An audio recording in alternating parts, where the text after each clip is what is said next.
nitawapatia chapter mzima kwa sababu ya ile kazi wamenisaidia kufanya kwa program ya housing. Hawa kamati wamependekeza ya kwamba kwa sababu Johana Ng'eno alikuwa chairman ambaye alihakikisha ya kwamba tumefaulu katika mpango ya housing.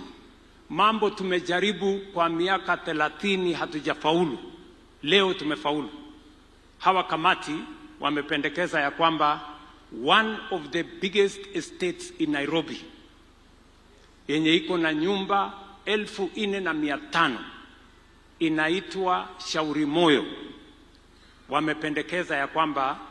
Wamependekeza kwangu ya kwamba hiyo estate kubwa iko Nairobi iitwe Johana Ng'eno Boma Yangu Estate.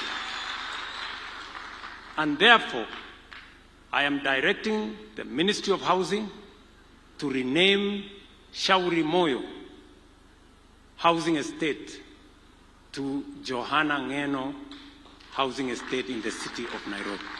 Kwa heshima ya kazi ya ujenzi wa manyumba, Mheshimiwa Ng'eno alitoa uongozi wake kama chairman.